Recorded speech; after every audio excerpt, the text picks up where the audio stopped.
Podcast, powered by your Front Range Toyota dealerships. We got a whole squad of 4 here. Megan, Rudo, Giz, and of course Eric calling in. And we're doing a little bit of NHL power rankings because it's August 15th, and let's be honest, what else is there to really do at this point in the offseason? So we're going to talk about some of the top 10 teams in the NHL. Before we get into that, there's 2 things I want to discuss. First of all, Gizmo. Yes, sir. I am well known for hating outdoor games in the NHL. A bunch of them were just announced for the college kids playing at Wrigley Field. What are your thoughts on outdoor games? I liked it a little bit more when it was a little bit more niche. Sure. Right? I liked it when they didn't do a ton of them all the time. I liked it when it sort of felt special. It sort of was just every now and then kind of thing that you could look forward to. I think it started with just a Winter Classic on New Year's Day. And I really like that. Now with the Stadium Series, it's a lot. It's a lot. I get what they're trying to do. The fans get a kick out of it. It's a way to get out new jerseys and everything like that. I think the college kids and the younger ages, and he's probably going to disagree with this because I know Max has played in one, but it's I think you leave something to be looked forward to. Leave something out there that can they can get excited about later on down the road. I think it's oversaturated. All right, drop it down a little bit more. Fair enough. I don't know. I mean, is it a lot? I feel like it's a lot. I feel like there's more every season. Here's my I've thought more about this. Here's my argument for the outdoor games as they exist now. If it starts getting to be more than this, I think we'll run into a different problem. But I think the attendance and viewership still outranks a regular season game for the outdoor games. And so, though it's not as successful as it was when it was just the Winter Classic, which is the best and premier outdoor game still, I think you're getting great viewership for a regular season game. And for the college kids, when Coors Field hosted Avs and Red Wings, DU and CC got to play, and I got to go see it, and it was so cool. For the college kids in particular, they have so few games in their season. I think it's actually naturally built up to get hype around those games for the college players and for the college students, and it brings that fan base because you're bringing over college students who might not necessarily be diehard hockey fans, but they love their school and they like the program. And I just think that is so cool for the players and for the program. And I'm biased because I got to benefit from a college outdoor game once upon a time, and it was so much fun. It's a good argument. I was at the Stadium Series in LA when they did it at Dodger Stadium, and I was baffled at how they were going to pull that off in 78-degree weather in Dodger Stadium, and they did, and it was cool. But it was, for me, that was more of the experience of saying that I was there than really getting a good, as a diehard hockey guy, I don't really feel like I got to, really experience the game because I felt like it was just weird angles and whatnot. But just being in the environment was awesome. Yeah, the event of an outdoor game in person, awesome. Yes. The hockey kind of sucks. Yeah. I just think it's inconsistent. They had the trouble in Tahoe. Yes. Right? The ice was bad in Tahoe. That was a mess. I love it when it snows just because I grew up playing on a pond. So, the nostalgia of that is awesome.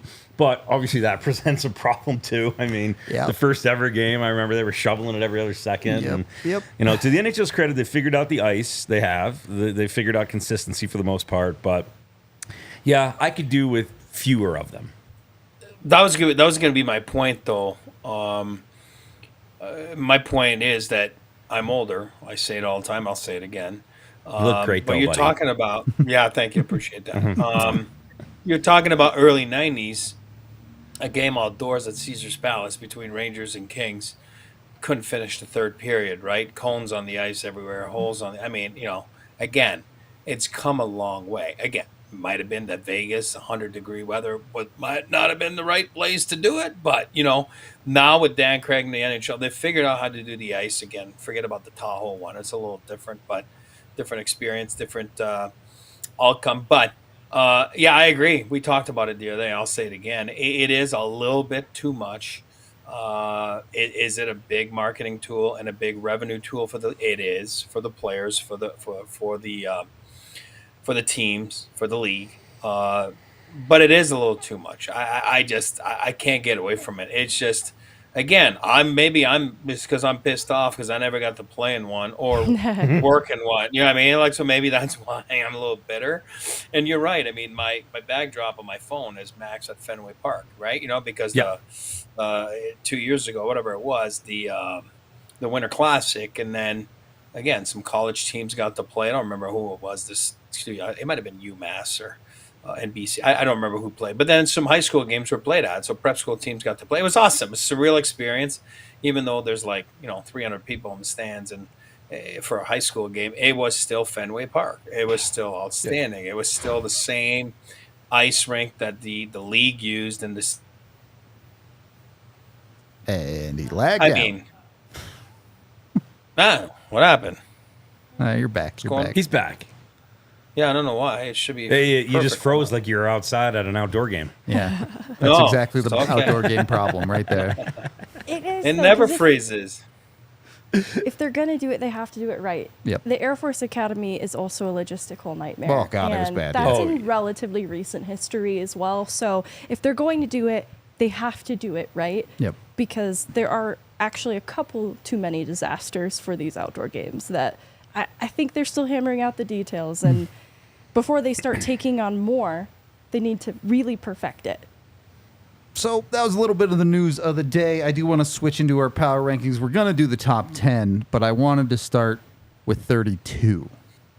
San Jose, far and away the worst team in the league last year. Does Macklin Celebrini get him to 31 at least, or do we expect San Jose to be the worst team in the league again? Woof. Is your Well, you 31 would- Anaheim? It is. I'm going to go 32. I think you're right. 31, 32. I can't get away from it unless I'm. Here's what I'll say, though. You're going to see a little bit of glimpse like we saw last year. Remember Anaheim at the start of the year? Everybody's like, oh, God, Anaheim's on. You know what I mean? Yeah. Let's all remember that it's 82 games, right? 82 games is a season, not 21. I think you're going to see a little bit of glimpse. Both teams are going to be decent, Anaheim and San Jose. I'm talking about at the start, and then all of a sudden, they just don't have the depth. They don't have the experience. They don't have but they will be better in a few years, not this year. Yeah, I agree with you. I think you'll get a little bit of a boost from Macklin. Crowd will be fired up, so you'll have that little initial hype, but that's a team that needs some work. You know, they're far away. I was talking to a buddy who's a San Jose fan, and I'm actually going to be in the Bay Area next week, and everybody's hyped about Celebrini, and I was just there a couple of days ago, and the jerseys are everywhere in the airport, and you see the logo a little bit more, but I just think that they're hopefully they don't get themselves too overhyped about the Macklin Celebrini hype, and then it's such a huge letdown. It kind of happened in Chicago a little bit with Bedard, but not to the extent, because that's a really savvy fan base, and not taking anything away from the San Jose fan base, but they're obviously hyped on Celebrini, local kid, yada, yada, but I think it's going to take a second for them to get back into the middle of that 32 team ranking. To your point, with Chicago and Bedard in recent history, I think what Chicago did at the start of that year to try and support Bedard in his rookie season was surround him with a lot of terrific depth. Yep. Celebrini, I think the addition of Tyler Toffoli is great for San Jose to help build around Celebrini, but I still think their depth is lacking. And that's where I don't think they've primed themselves to even have the year that Chicago had with Bedard. And it becomes challenging to see Celebrini elevate the team that much more. But the troubling part is Anaheim's right there in not quite having their pieces. I think not knowing what they want to do with Zegras is part of it. Leo Carlsson has a step forward to take next year that I'm expecting him to. And I loved Seneca as the pick at 3, but I don't know what kind of NHL impact he is going to make, if any, at this point. And so I don't know where Anaheim really takes a step forward next year unless Leo Carlsson has an incredible sophomore season. San Jose and Anaheim are kind of neck and neck in that conversation in my eyes. The only other team I'd throw into it is Columbus, just because I think they feel a little bit rudderless right now. Not that they don't have good talent, not that they can't play better, but I do think San Jose is still just the worst team in the league. rudderless is a good word. I feel like that's kind of where Anaheim is too. I feel like they have, I don't know. I just feel like Anaheim is, they've got all these wonderful pieces. They've got all these exciting players, but it seems like, okay, cool. You got all these awesome ingredients. You got the tomatoes, and you got the sauce, and you got the cheese, and you got the dough, but you're not sure how to put it together in that perfect New York pizza. You know what I mean? There's just the flavor's off for some reason, and I don't know. I'm not sure what fixes that there. Well, you got me. You're getting me hungry right now, but that's fine. But you're right. Here's what I'll say: you can make, as an organization, as a team, tremendous stride in a season. Go from where you were to where you end up at the end of the year could be a massive, massive jump everywhere except one place in the standings. And that happens. And I do feel those two teams will make massive strides this year because you gain experience with your youth and you gain so many things that comes through a season. But I don't believe that they'll make a jump in the standings. You know what I mean? But I don't think it's a lost season in that sense. I think they're both in the right direction. They're both making the right decisions, to blow it up, which they did, and now they're just, strip it down, and then now they're just building back up. Just climbing the ladder in the standings might just take, another season or two. We need to come up with the tagline for the projected number 1 overall pick of James Higgins. So maybe it's lose a gains for James Higgins. I don't know. I can't. That's terrible. Lose a gains. Horrible hockey for Hags. There you go. That's at least comes out of the mouth a little bit cleaner. Horrible hockey for Hags. So, I don't know, maybe that's our anti-power rank of the show for who's going to end up in 32nd overall. We'll get into our top 10 in just a little bit. But first, if you're hiring, you need Indeed. So make sure you jump in with Indeed. Get in with them with over 350 million global visitors a month, according to Indeed's own data. And you can do more than just screen your potential employees with Indeed. You can do all of the busy work getting in with Indeed, whether that's scheduling, doing your meetings, tons of other options as well with Indeed. And 93% of employers agree Indeed delivers the highest quality matches compared to other job sites, according to a recent Indeed survey. So jump in with them. Listeners of this show will get a $75 sponsored job credit to get your jobs more visibility at Indeed.com/AllCity.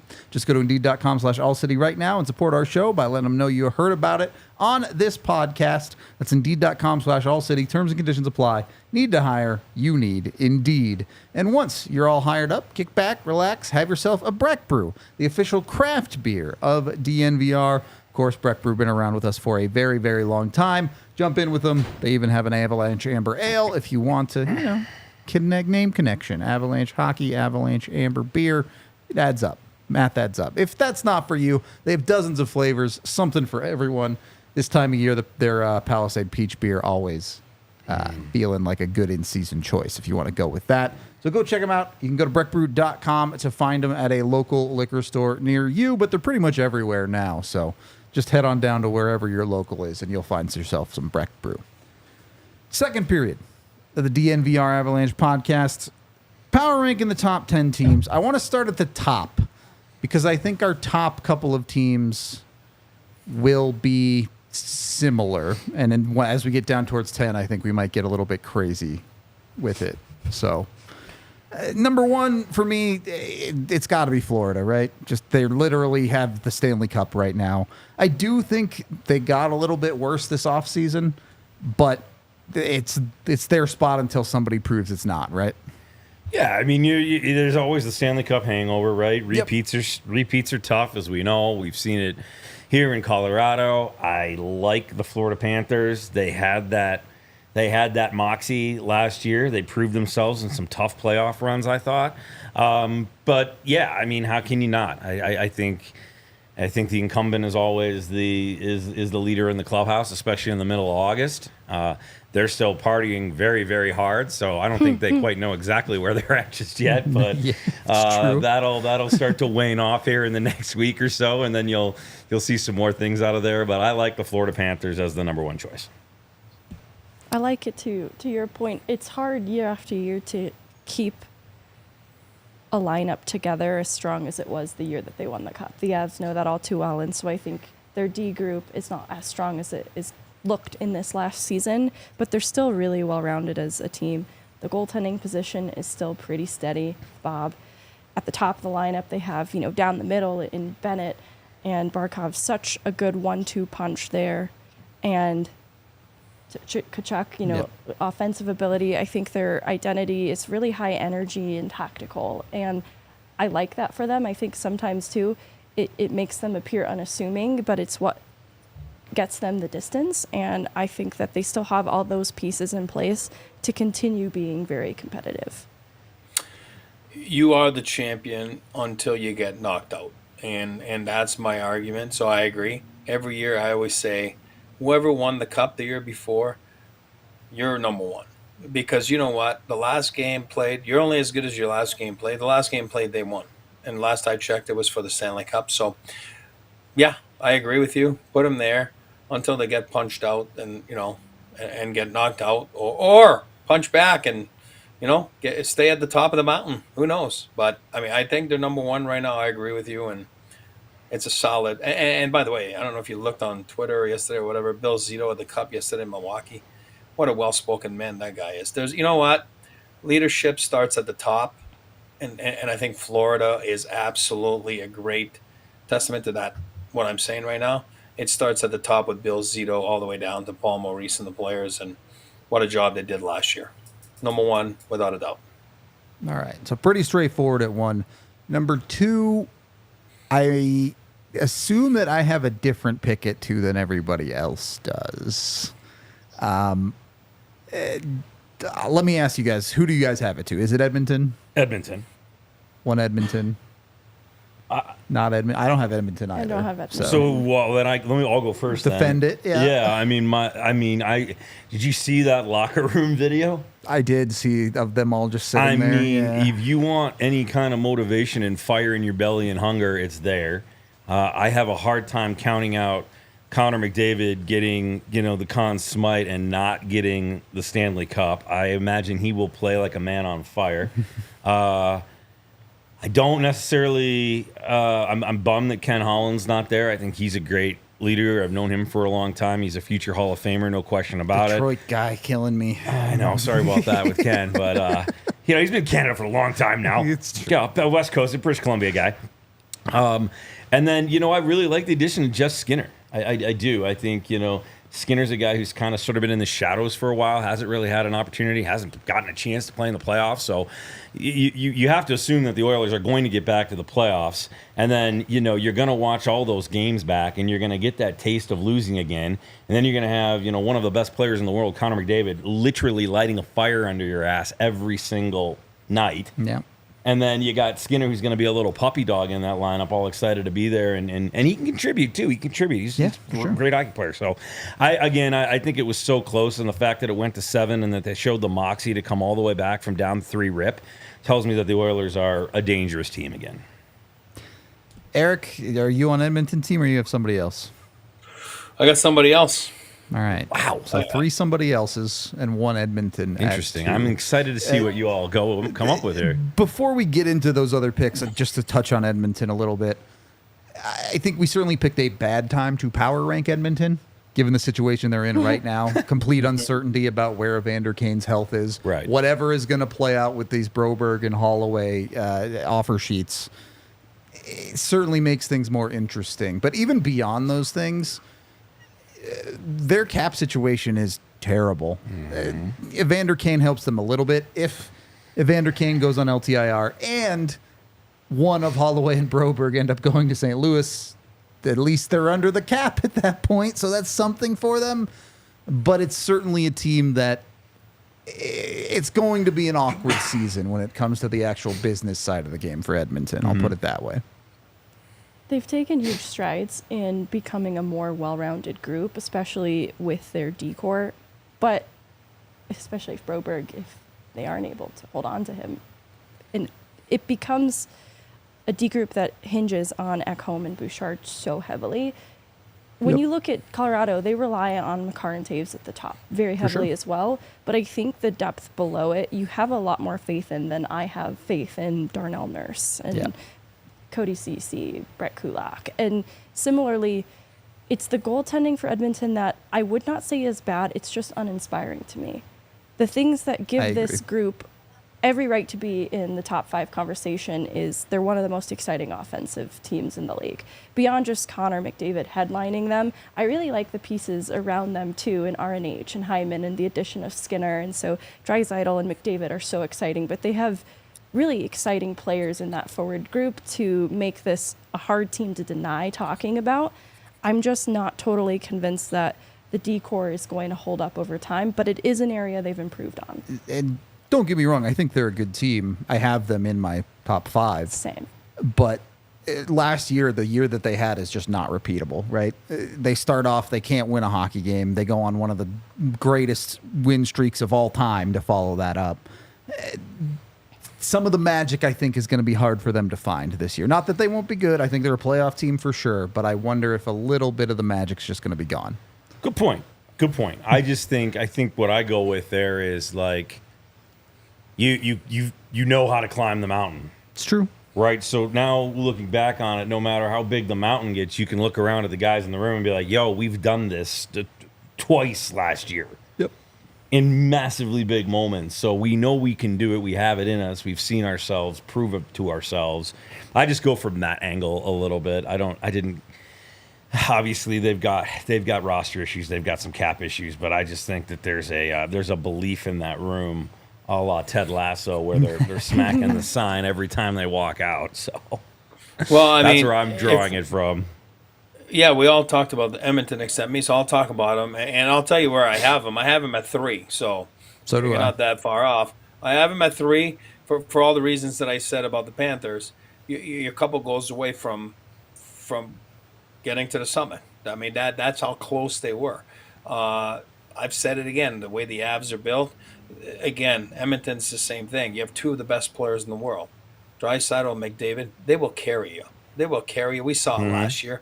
There was something off. Couldn't win a game, like Rudo said. I get that. They go on to win 16 or 17 games, whatever it was. Couldn't lose. And it's tale of 2 seasons. But there's going to be a happy medium in there. Connor McDavid wants to win a Stanley Cup. So they're going to be sick again. They're going to be there, even though their goaltending is average. I think Stuart Skinner's an average goaltender, at best, but he's done the job. You go and win so many games like that during the season, and he was fine in the playoffs until a couple games he wasn't fine. But overall, went to Game 7 of Stanley Cup Final. So I have him at 3. That's where I have those guys for all the reasons. So you weren't that far off, Giz, with your number 2. But I'll stick him at 3. What do you guys have at 2? Yeah, who do you have it to? That's what I want to know. I'm going to tell you who I got, and I firmly believe in it. I got the Avalanche. It's not because it's the DNVR Avalanche. I got the Avalanche at 2. I love, and again, thank you. Boy, I thought I was the homer, and I have him at 4. I have the Avs at 4 as well. I have them at 2. I Eric. Yeah, there you go, Megan. You know what? I wasn't that. I wasn't that type of player, but I believe in being built. And Joe believes that too. I know that. Sakic I'm talking about. When you're top heavy, I love it. Superstars will carry you. Superstars will make you win. Last I checked, we talked about it earlier in the summer. 96 to 01 is very similar. You know what I mean? Of the 2.0 right now, from 22 to 27, whatever, give and take. There will be multiple cups in there. I don't know what year, but right now we're at 25. So I'm telling you, I believe in being built top heavy. Makar, McKinnon, Rantanen. Nobody has that. Nobody has that. And that's the edge. Again, you're going to tell me Edmonton, I'm not going to put Darnell Nurse in there. That's not what I'm saying. I'm not comparing them to Makar, but I'm saying they have 2. They're missing that third one. But the Avalanche have 3. And you're going to say, well, you're so dumb. You should put them at but that's why I have Edmonton at 3 and the Avs at 2. You know what I mean? Just because of their top superstars. I feel that the Avs have the edge on there. I do.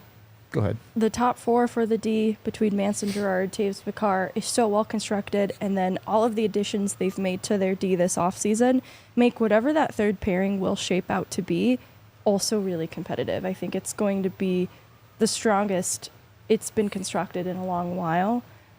Where there are some concerns, it's the bottom of the forward group, that fourth line. They still need to address who the fourth line centerman's going to be so that it is a fourth line that can present a more well-balanced attack, because right now it's looking like a three-line team and they just have some questions that they need to answer with Landeskog and Nichushkin. But even in the absence of those two players, to Eric's point, I believe in the top guys too much, in McKinnon, Rantanen, Makar. I love the addition of Drouin back for another year, incentivized to have another strong performance because his next contract depends on it. And if he really has come to love living in Colorado, there's so much incentive to have another productive year. As far as Georgiev is concerned, it's a really fragile goaltending situation, and I hope that the lessons learned in the playoffs where it felt like he rounded this corner mentally, if that can stick, it's a pretty solid choice in that. You know, I think there's a lot of teams that would pay a premium to have more of a sure thing for their starter. I look at a team like LA, whose goaltending situation just still doesn't feel like it's been addressed. To be where Colorado is at, I think is such a good place. Their prospect pool isn't as encouraging as other teams around the league, but there are some young players coming up the ranks too that I think help to keep this team competitive as that core continues to keep this competitive window open for the Avs. It's just hard to bet against them too, with all of the people in leadership positions currently, but also around the fringes. Like Andrew Cogliano joining the staff in the development side, I think it's going to have such an impact on these young players coming up the ranks, and continuing to have players like Rantanen take a step forward and become more mature. If he signs his extension, I hope he's also really motivated to have a terrific year on the heels of it. And so there's a lot of reasons it's hard to bet against the Avs, and I believe they deserved a better fate this offseason. I think they could have taken Dallas. They were right there. I have Dallas ranked pretty high in this list too, so I think it's a compliment to both teams, the fight that they put up in the second round. Yeah, look, I think come December, January, whenever the Avs solve that one big question they have left of whether it's Landeskog or they go out and get a top six winger or Nichushkin comes back, whatever, however they solve that position, I think after that, totally could see them as top two. Right now, I struggle because that's a big question mark in this lineup. I don't have some of the fears some of these other people have. Georgiev at this point has proven he can show up and be at least a decent goaltender in the playoffs. Even if at times I would like better, he's not going to completely collapse on you. And the regular season for a team like Colorado, I don't want to say it doesn't matter because, of course, it matters. You have to go out and win your games and make the playoffs. But the reality is the goals for the Colorado Avalanche don't exist in the regular season. Their goals are all playoff-minded and winning the Stanley Cup at the end of the thing. So I don't... I have the Rangers at 2 for the record, so I didn't have Edmonton or Colorado here. So I guess with 2 Colorados, we have to put the Avs at 2. But Yeah. I'm cool with talking about the Rangers next, though. They were my 4 because I might be overvaluing Dallas at 3. Dallas is good. I would put the Rangers higher, but just to put a button on the Avs, there is another Stanley Cup in the very near future for the Colorado Avalanche. I hope you're right. I mean, I truthfully believe that. I think that the pieces are all there. I would love it if they can come away with one this season and they could find some magic. I think they just need to find some certainty on some of these issues that are maybe a little bit lingering. Right, there's 2 or 3 big things that are just lingering from them that publicly might not look like a big deal, but it reverberates a smidge, and you just got to kind of get that buttoned up so you know what your path forward is. So you take away the wonder of it, I guess, is my best advice, and it also allows management and team to do whatever they need to do, either stick on the current path or move forward and, come up with a plan B. Become a little bit more undeniable. Yeah, for sure. exactly. And they for sure have a plan B and a C and a D. And, they probably already have it all the way to Z, depending on, how it plays out with injuries and whatnot and what happens with those two big questions. But that's a team that's in the hunt. Yep. No question. Before we get into the depths, I guess not even the depths. We still haven't even done number 3 yet. But before that, maybe go throw some money down on one of these teams to win it all, or win their division, or win the conference finals, whatever it might be. Do it with Circa Sportsbook. You can jump in with Circa, and what they strive to do is just give you the best lines available. They don't have all the frills and fancy stuff, but they look to get you as much money as possible on each bet, particularly with things like pick'ems, where most places will give you the -115 or -120 splits. Circa will give you -110. So that's what they try to do. They try to make bets for the bettors and keep it that way. They don't limit their players based on their winnings. Every player has the same limits, unlike other books who do limit winning players. And they encourage bettors to download and explore all sports betting apps available, and you'll see that Circa has the best lines out of all of them. So get with Circa Sports today at circasports.com to download the app. And of course, when you gamble with Circa Sports, bets can only be made while physically located in the state of Colorado. Must be 21 or older. All rights reserved. Circa Sports Colorado encourages you to gamble responsibly. Gambling problem? Call or text 1-800-GAMBLER or visit problemgamblingcolorado.org. And once you've got your bets in on next NHL season, make sure you're also taking care of yourself with BetterHelp.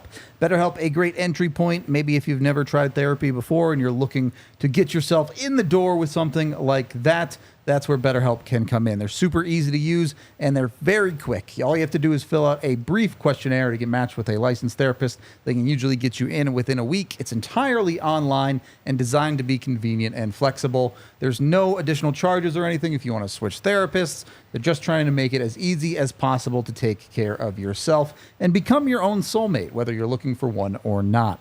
Visit BetterHelp.com/DNVR today to get 10% off your first month. That's BetterHelp, HELP.com/DNVR. Third period of the DNVR Avalanche Podcast.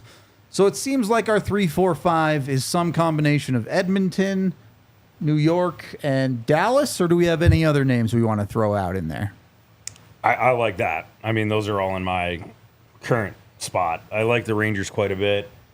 I mean, they won the Presidents last year. I mean, back-to-back conference finals as a team, too. I mean, that's a good club.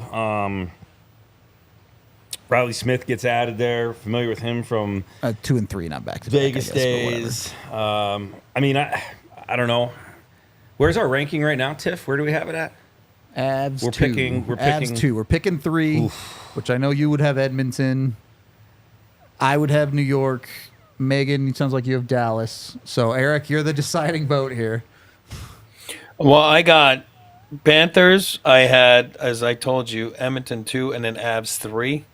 Right. So sounds like it's going to be that's Edmonton then. Yeah. And I got Rangers 4.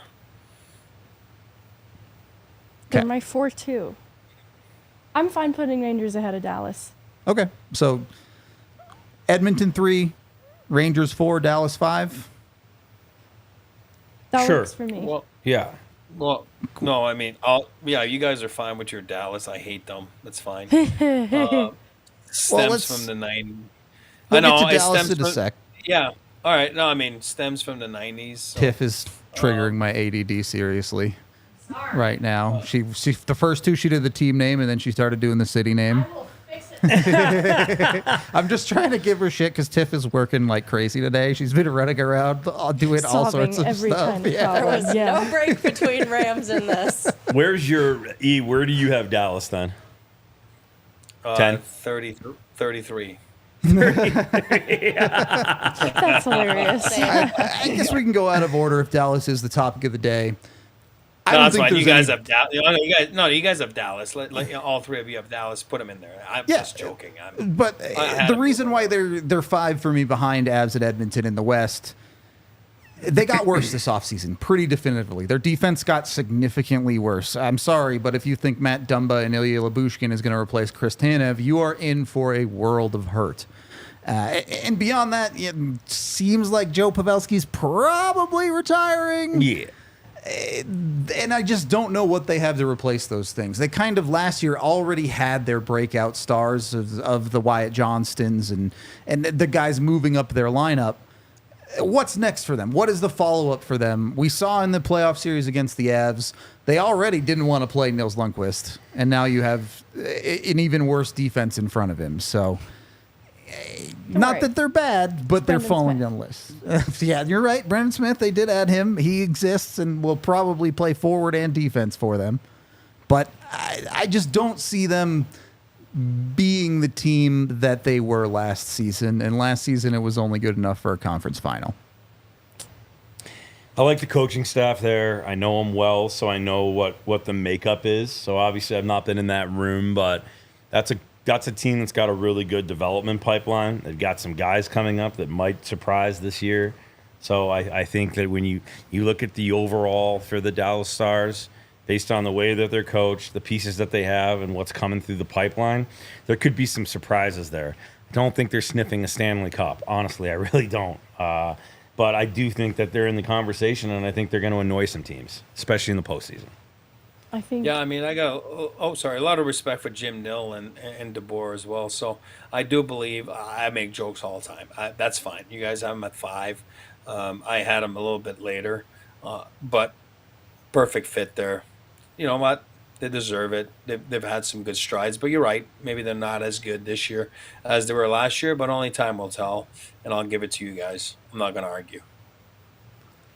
I think where I tip my hat to Dallas is their ability to graduate their young players. They've had so much success, not just with Johnston, but seeing the strides that Thomas Harley has taken, Stankoven, and I think to a lesser degree, Mason Marchment among the young players who I think has become such a critical part of their depth. Robertson taking big steps forward. You know, there was a time after he signed that incredibly team-friendly deal that people wondered if he could reach the heights he needed to in the playoffs, and I think there's less question of that. If it hadn't been for Dallas seeing Avs in the second round, I think they would have come out a little bit further down the stretch. I think they were beaten down and exhausted, and that's where I still view this as such a well-rounded lineup. Though the loss of a Pavelski type, who I think was such an important ingredient in their leadership, is really hard to replace. That's where I'm still a little critical of Dallas. I don't know that Ben and Sagan have that same type of leadership that Pavelski brings to the table to help get a team across the finish line. But the talent, the skill that's there between Rupe Hintz and Heiskanen is so good, and it's hard to place where Ottinger is in the goaltender conversation. I still have so much faith in him as a goaltender, but you know, I do worry that maybe people have put a lot of pressure on him for a young goaltender and have set expectations according to that, and maybe he's still figuring some of it out, but because he is still so young, I have a lot of faith in him for the future with Dallas and this pretty young core that is around him, that they can still be competitive. I just think they have to figure out the leadership component a little bit more. And I'm with you on the leadership in a big way, because the other thing that you got to think about is Pavelski is a buy-in guy. He's a leader, but he's also full buy-in with that coaching staff. He's had Peter DeBoer and Steve Spott in San Jose when they were trying to build something there. I mean, and I love Pete DeBoer. I've known him since I was a kid. But that's a guy who's been the bridesmaid, never the bride, for a long time now. So the fact that he does have that moxie, I put them high in the rankings. But the fact that he just lost probably his biggest advocate in the locker room, potentially in Pavelski, is a bit of a blow. All right. I'm good with it. On the Rangers side of it, we don't have to go too deep into it. But out in the East, they're one of the deepest teams out there, particularly with the breakout of Lafreniere last year. Their D-core is super solid, led by an Adam Fox-level superstar. And their top line has a bunch of veteran, experienced, high-end level players. Zibanejad, Panarin, Kreider. Do they have the juice to get it over the line? I'm not sure. But they're a perennial second, third round playoff team. So it's hard not to put them in the top 5. I love Vinny Trocheck. Yep. One of the best goaltenders in the league, still. True. Keandre Miller took big steps forward defensively for their D-core. It is hard. On paper, this team is so well constructed. Agreed. Yeah, I love Riley Smith, too. I love Riley Smith. Drew knows what he's doing. Ranger fans out there, if you're listening, if you're on the chat there, Drew knows how to win. He's won everywhere. He knows what to do, and they're on the cusp of being right there. Panarin, guys like that, like they have the moxie. They have the guys that know how to take the pressure from MSG. There's a lot of pressure to play on MSG. There is. It's the biggest stage on earth. It's world's most famous arena for a reason. They know how to do it. I think they have the right people there. They have the right coaches. They certainly got the right goaltender. They're going to make some damage this year. I mean, I was even trying to put them even higher on my list there. But I do believe that they will be a powerhouse this year. It's going to get tricky now, though. I think we're going to be – I'm interested to see where you guys are at with your next spot. It starts at 6. And no conversations just yet. Just give me who you have at 6. Nashville. Toronto. Boston. I knew it was going to be spicy. I knew that we were going to be a little bit all over the place. We will give you who we ultimately do at number 6 in just a minute. Before we do, make sure you're going and seeing some of these top 10 teams in person. Go get your tickets with Game Time. Jump in with Game Time with the code DNVR today. You'll get $20 off your first purchase. You can get tickets to just about anything, whether it be the upcoming NHL season, whether it be the Broncos preseason or regular season games, whether it's not sports at all. You can go to concerts, you can go to the theater, you can go where you want to go with Game Time. So jump in with them. Join over 15 million people that get their tickets through Game Time. They're even a official MLB ticket sponsor. So if you want to go see the Rockies, or let's be honest, go have some fun at Coors Field and ignore the baseball game going on, you can do that too. Make sure you get in with Game Time. Download their app today. There's a link down in the description to do so. And be sure to remember that DNVR code for $20 off your first purchase. Game Time, of course, awesome. We just love them over here. And again, an official sponsor of the MLB. So once you've got your tickets, you're going to need a way to get to the ballpark or the arena or the football stadium or the theater. I don't know. I'm out of ideas. Go there with a Toyota. Check out your Front Range Toyota dealerships. They have a vehicle for everyone, whether it be 17 all-wheel drive vehicles if you're trying to get out on the trails here in Colorado, 16 different electric and hybrid vehicles. If you get stuck in traffic like me all the time on the highway and try to save a little bit of gas, could be an option there. If you like trucks, they got the Tacoma, they got the Tundra. If you like SUVs, they got the RAV4, they've got the 4Runner. If you like sedans, they've got the Corolla, they've got the Prius. They've got a dozen other vehicles too that I don't remember the names of, but all of them are great. Everybody loves their Toyotas here. A lot of people highly recommend their Performance Series cars as well. I'm not a car guy. I'm not going to pretend to know the difference between 250 horsepower and 400. It literally makes no difference to me. But if you're a person who does appreciate that difference, Toyota has you covered. So get with them today. Make sure you're getting into the official vehicle of DNVR and the official vehicle of the Colorado Avalanche at your Front Range Toyota dealerships, which include AutoNation Toyota, Arapahoe and Centennial, Corwin Toyota in Boulder, Groove Toyota in Littleton, Mountain States Toyota in Denver, Stevenson Toyota East in Aurora, and Stevenson Toyota West in Lakewood. Again, the official vehicle of DNVR. Third period of the DNVR Avalanche podcast. So we have Boston, we've got Nashville, and we've got Toronto. I'm definitely not putting Toronto at 6. That's too high for a team that has made the second round once with this core. I can't do it. I can't convince myself that they have the sauce to get over the hump, even if they are a very good team. I'm also not doing it with Nashville. I have them in my top 10, but 6 feels a little bit too high for me. Who's your 6? My 6 was a tie. I have 6 and 7 split between Boston and Vancouver. That's exactly my split at 6 and 7. There you go. So I just think the free agent signings for Nashville in the offseason, and good. if that works in the locker room, if that all comes together, you've added, you've added Stamkos, Marchessault, and Shea. Shea, unbelievable locker room guy. Jonathan Marchessault, leader of the Vegas Golden Knights from day number 1, spicy, plays with spunk, has a chip on his shoulder. Stamkos is Stamkos. Put that into the current soup, and man, that could be lightning in a bottle. It could be dangerous. Yeah, that's my argument for Nashville. I definitely think a month or 2 into the season, we might see Nashville moving up the ranks, or maybe it doesn't work and they're imploding. I don't know. But I guess since two of us have Boston, let's go with Boston here. I like Boston, though. Look, after last year, they proved, hey, even if we lose Bergeron and Krejci, they're still a very competitive team. They've made their decision in net now. They've gone with Swayman as the guy. And they should. I agreed. He's excellent. I think they've made the right decisions for themselves as an organization. Can they win a cup with this core? I think they need to probably add a couple of pieces, and that's why I have them outside the top 5.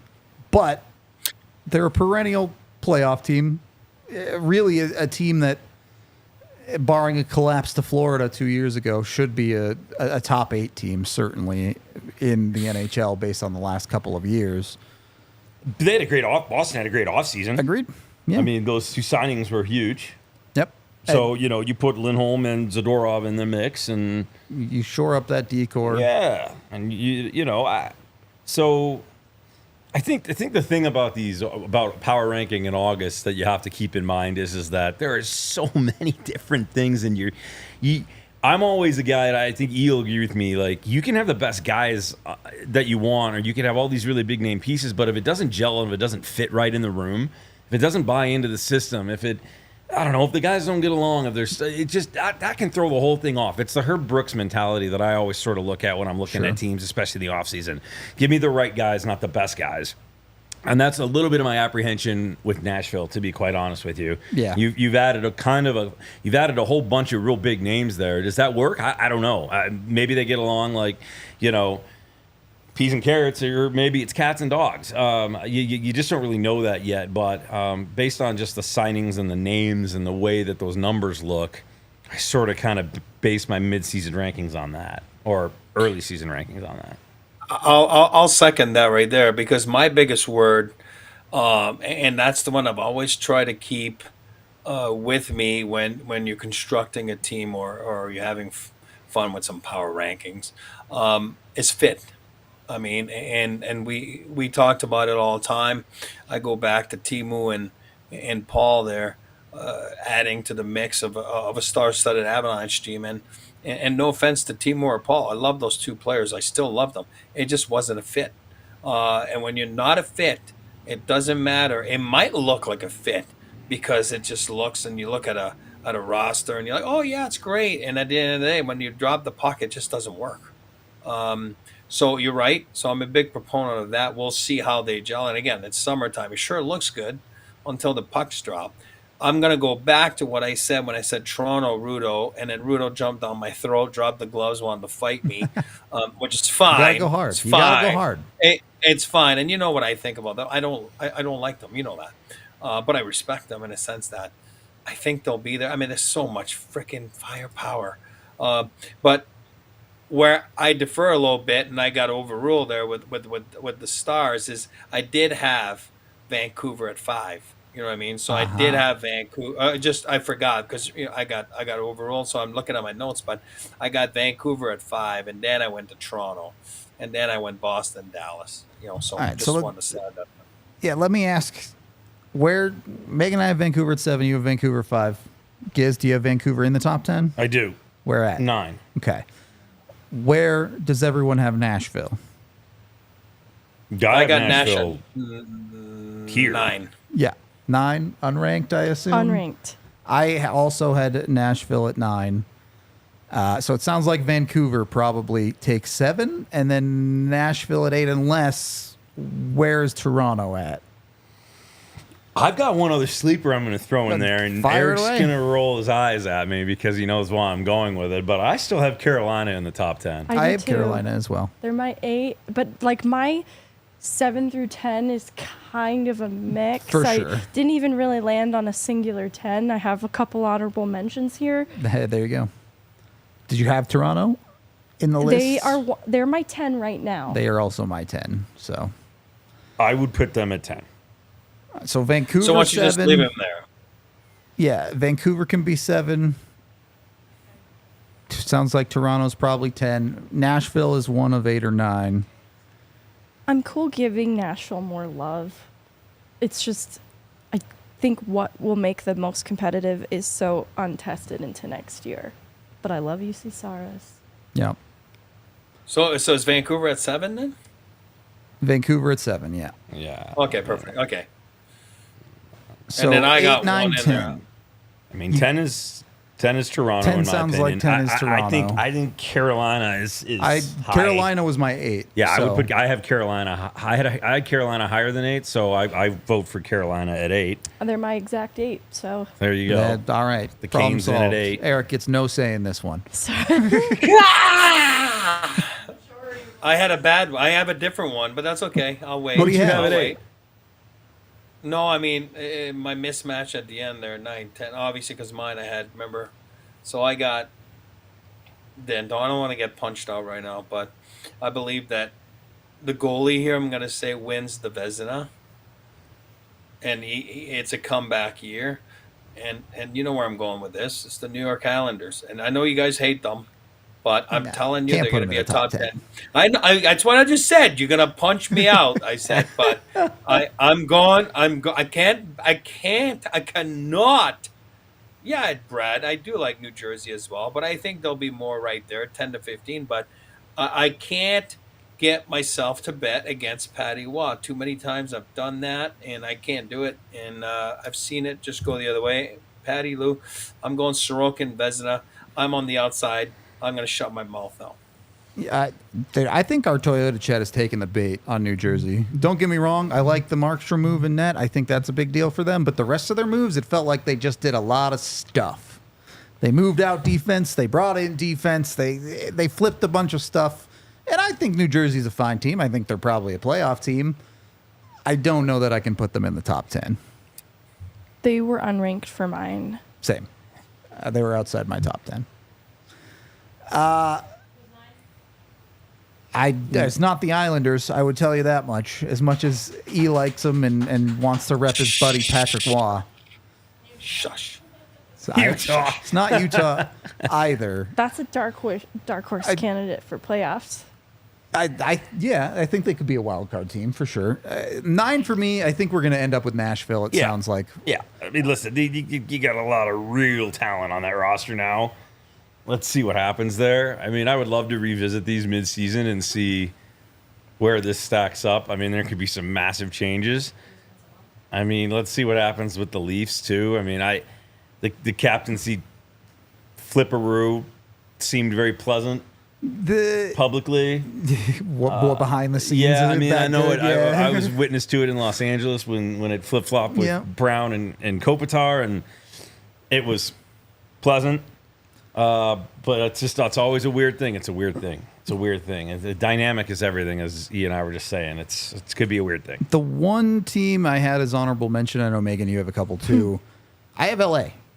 LA's one of my honorable mentions. If 100%. they could just not run into Edmonton in the first round, I think didn't they're say a good it. hockey team. Basically. I didn't say it. It wasn't me. I didn't say it. I was gonna throw LA in there, and I didn't do it. I hope you're proud of me, brother. Yeah, we put the Avs at 2, so I think you can homer a little bit if you want on this show. But Megan, who else did you have as on the fringes here? I put Winnipeg on the fringes, and it's fair. just because of where they ended up last season. I don't think they're quite there yet, but I think they belong in the conversation to some degree. I had Vegas in my honorable mentions as well. They have gotten worse since their cup, but they're still really competitive. They've lost pieces that I really liked in their depth, but there are also still some pieces there that I really like. They're taking, they found their guy in net and they're riding behind him, so I thought that was an intriguing off-season decision, but their decor is still pretty well-rounded, all things considered. I still really like Zach Whitecloud, and Petrangelo's there, Braden McNabb, Shea Theodore, Eichel at the top. Playoff Eichel, proved he can handle some of that heat. Tomas Hertl, was such a weird late addition that I wonder what a full season of that looks like for them. Down the lineup, they still have Willie Karlsson, Barbashev at the top of the lineup, a guy that they also kind of locked down as one of their guys. They also just have this competitive edge that feels designed for postseason hockey that I think is hard to deny as well.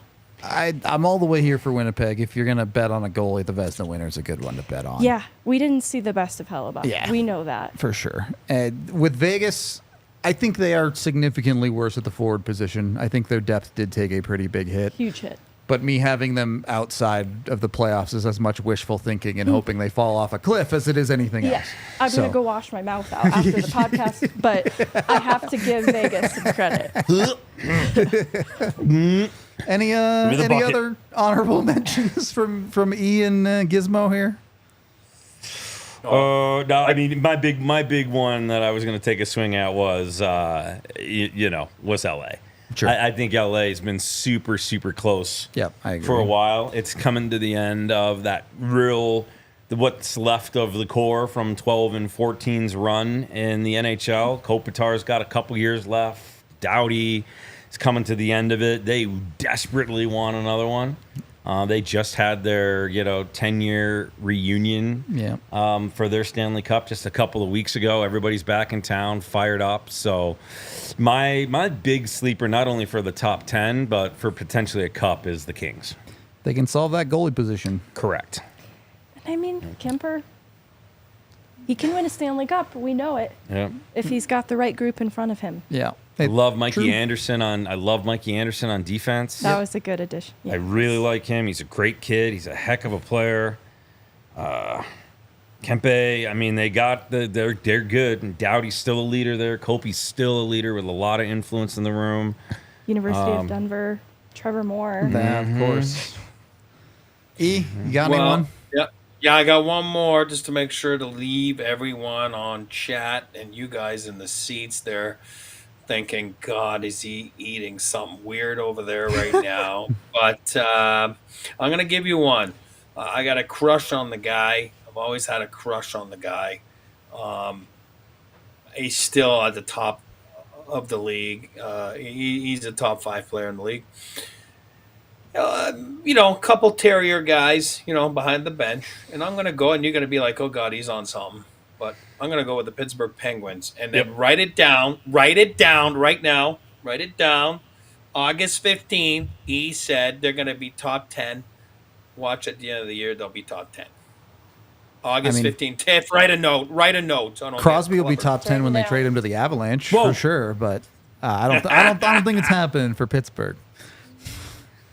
That's okay. It's a good staff. It's still a good roster. That's a good sleeper there. No, I think they suck. Mark my word. Mark my word. That's the fun of doing this in August. In 6 months, half of these picks will make us look like idiots, and half of them might make us look like geniuses. We could be geniuses. Yeah, though. exactly. I'm an eternal optimist. We could be steely-eyed missile people. There's no could. I am a genius. There's no could. We're gonna finish this, and we'll just go solve world peace or cure the cancer. Eric Lacroix guarantee on that. It's a fun August show. I'm sure everyone on Twitter will call us Homer goons, but it's fine. I'm good with that. With the Avs at 2, and guess what? Some of these teams we'll be right about. You can't deny it. So we are going to wrap up today's show. We are off tomorrow because the DNVR golf tournament is going down. Hopefully you're joining us for that. I'll be playing in it and shooting 300 or something. I didn't know you golfed. I haven't golfed much this summer, but is he sneaky? Yeah. Oh, I'll have left-handed clubs this time, so that'll help me a little if bit. he golfed regularly, he'd easily be best golfer. Yeah, I could keep it in the 80s when I really golfed a lot. But all right, I like that. I know. I was okay. Anyway, we are out of here for today. Thank you for tuning in. Go check us out at thednvr.com. We'll talk to you on the next one. We all silly like the mayor.